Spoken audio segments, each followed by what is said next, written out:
Hi, crazy beautiful angels. I hope y'all are doing well today. This is number 4 in the delving deeper into Jenna Angel and all things that made me who I am today and shaped my way of thinking. Here is just a quick warning that the next part of this video is not exactly the most appropriate for even young teenagers, because it's about a very psychological and physically damaging trauma that happened to me. So if you would like to listen to it another time, I'll see you when you come back. And or if you want to go somewhere where your kids can't hear you. Okay.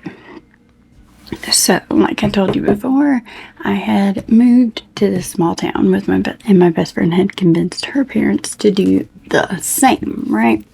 Well, her and I would hang out a lot. My dad, he still worked in the town that we lived in prior to this small town. So it was about a 45-minute drive for him to get to this small town. So he was usually gone at I'd say 10 till 5, and he usually wouldn't get home again until about 6 or so, something like that. So I was pretty much left to my own devices. I had a stepmom, but she spent her days getting me into 80s hairband music. Come on now. I loved it. So awesome. And also using me and my best friend for free labor. When she'd go to work at the hotel, she would make us clean the rooms and she would sit there and drink. But if she wasn't doing those things with us, she was pretty much just sitting around drinking by herself. So, not the best supervision. I was pretty much left to do my own thing.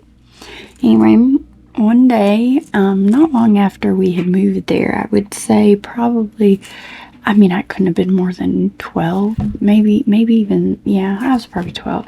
But anyway, we went down to the one park in this town. Like I said, remember, it was a nippy tiny little town. So we were hanging out at this park, and these men, I almost said guys, but these men, 25-year-old men, I didn't know they were 25 at the time when they stopped at the park, but I would find out later that they were 25. Anyway, there was 2 of them, and there was other kids at the park. I don't know what it is about predators like this, that it's like they got homing beacons, and they can just zoom in on people who are damaged, I guess, because I was damaged. I needed love and attention, and that I wasn't getting. And I also was very sad and in a dark place. And it's just like they just zoned in on us. And out of all the kids there, it's just kind of crazy how that happened, you know?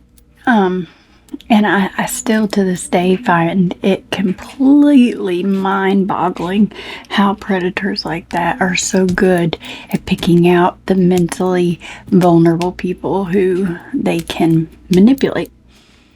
And it's super scary too, because it's like, are y'all meeting up in like a fucking pedophile group and deciding, like, taking ratings of who are the most vulnerable kids in town and shit? Like, really? Because how else are you figuring this the fuck out? Anyway, sorry. So, and for us as little 12-year-old little girls, it felt good. Like, these were guys that wanted to pay attention to us. Whoa. Like me? What made me so special? You know, that you would want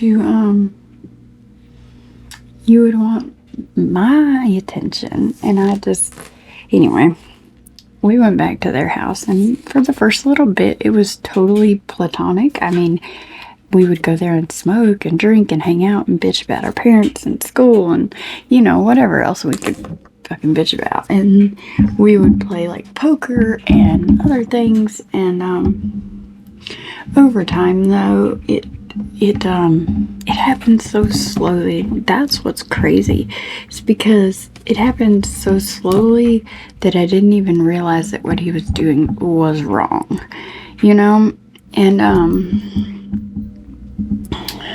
I deal with such shame and guilt from this time in my life because I didn't stop it. As a matter of fact, I was a willing participant. I thought we were going to fly away and live forever in the sunset happily ever after. You know, he had made me believe that, even though at the time he had a living girlfriend. You know, 25, like what, why was it that I thought somehow or another that this was okay? I don't know, but again, I was only 12.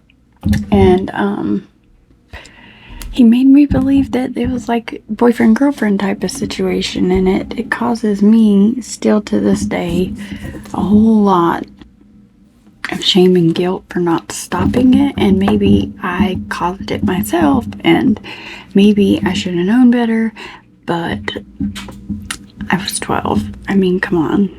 No 12-year-old can make those kinds of decisions when a 25-year-old is running laps around you mentally. They can make you believe whatever the fuck they want. They can. I mean, they're 25 and you're 12. You do not have the emotional capacity that they do. You do not have the life experience, the intelligence, none of those things that they do, nor the vocabulary, nor any of that. I mean, and you feel like they're adults. And so kind of what they say goes, you know. But over a period of 2 years, he groomed me, and yeah, he basically made me his personal little child fuck toy. And I thought it was okay. I thought that I loved him. I thought that he loved me too. That is how much he mentally mind fucked me. I mean, really. And it wasn't like he was an ugly troll or anything, guys. He was 25 and he was hot. He had dark hair, dark eyes, totally fucking built like a brick shit house. I mean, come on. I was totally, and he had a beautiful, beautiful living girlfriend. Now tell me how that works. Riddle me that, Batman. Like, what? I just don't understand. Sorry, guys. I just kind of needed to take a second and get my shit together because this is really hard for me to talk about. I mean, extremely, not only emotional, but scary to lay it all out here for you guys. That this is like one of my deepest shames, that I feel like I should have known better, I should have done better, I should have, you know, I could have, I would have, you know, all those things that just make me feel like less than. Because like I told you in a previous video, wasn't like I was an idiot by this time. I had incredible street smarts. I had already had 2 other situations happen to me that I swore would never fucking happen again. And then look where I find myself again, innocent. But the thing is the situation was so different because he like told me he loved me and that we were gonna get married and all these things. But so it was a lot different, and that's one thing I wanted to talk to you about. The ladies on here that have dealt with this kind of stuff before, just know that again, it's not your fault. You didn't cause it. There was nothing that you could have done, baby girl, to stop it. You were too young, and he was so much older than you and so much smarter than you and had so many more life experiences and so much more mature. He was running laps around your poor little brain. And I know it is so hard, baby girl. I know it's so hard to come out from feeling like that, and it's easier said than done. You know, you think that I'm sitting here saying, oh, like, let it go, let the shame and the guilt go. But listen, I still, to this day, deal with it. I still have to push down these feelings when they come up, and remember to redirect the blame. No, fuck you, dude. That backpack goes on your fucking back. Regardless of whether I ever told anybody or not, you hold it. It's not mine to fucking hold. You played me. You manipulated me. You took advantage of me. I was just an innocent child at that point, and even if you chose to go willingly, you were a willing participant, you didn't fight back, you were still fucking molested, raped, whatever you want to fucking call it, because you were too young to make the decision to actually be able to make the decision knowing the ramifications and the consequences of what that decision could cause you. So please, baby girl, let it go. Look in the mirror tomorrow and see your worth, because you are. You're beautiful, you're smart, you're kind, you are all those things. And if you want to make a better life for yourself, yes, standing in front of the mirror and telling yourself all those things is step one. Step two is the hardest of all. You actually have to get up. You got to pick your motherfucking self up. And you've got to put that smile on your face. And you have got to use that pain, use that trauma to continue to push through. When you want to quit, when you feel like there is no good, push through. Keep moving. Because you want to know something? When you curl up in a dark fucking ball, they win. They win. And for me, I can't fucking have that shit.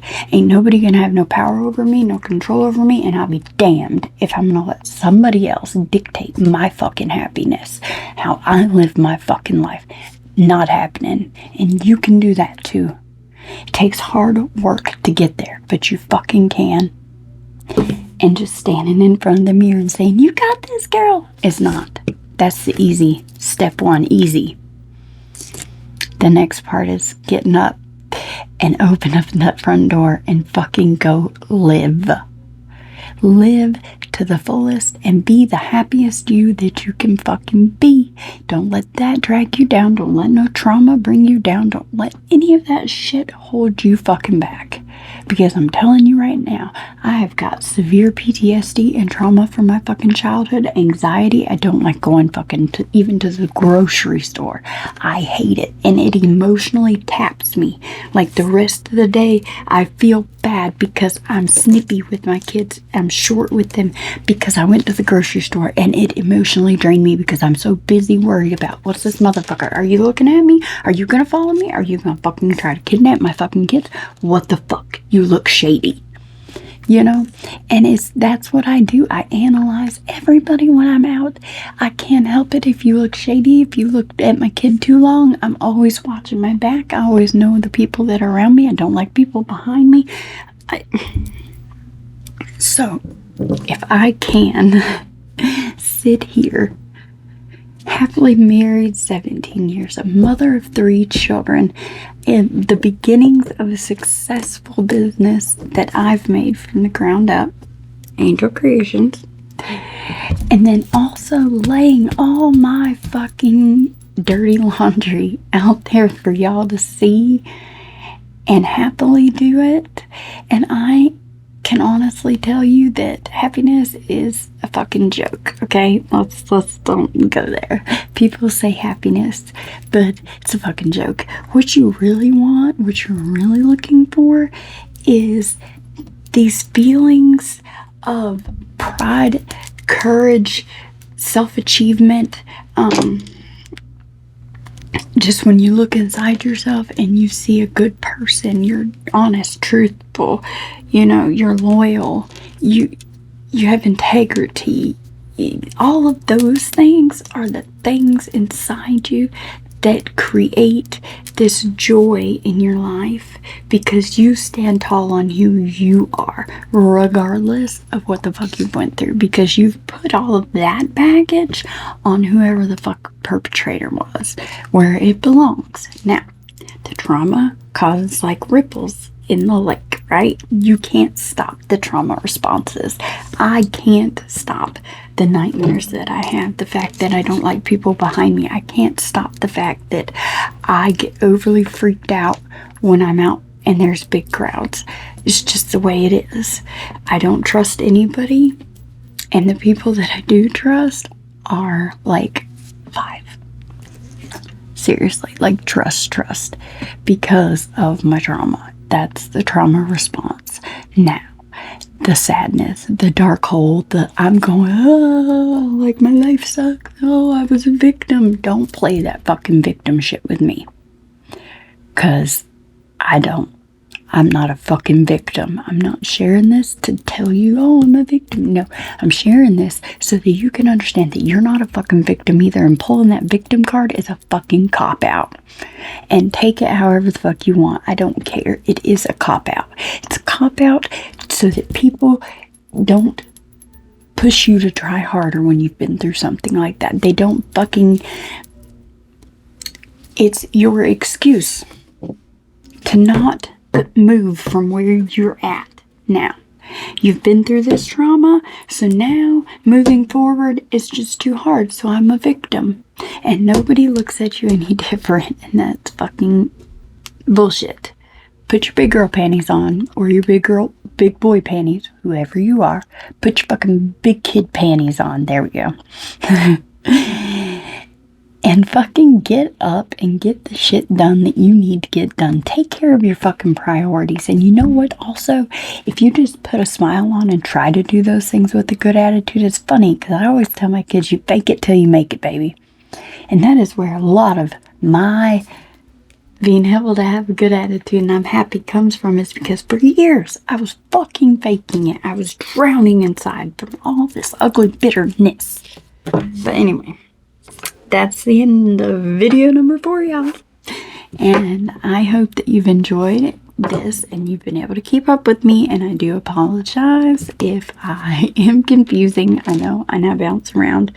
Please just stay with me. I promise we're going to get to the good stuff once I finish explaining all of this. I need you to understand why my opinions are the way they are, because I don't think people can help me unless they've been through it too, unless they've been there, unless they've dug themselves out of it.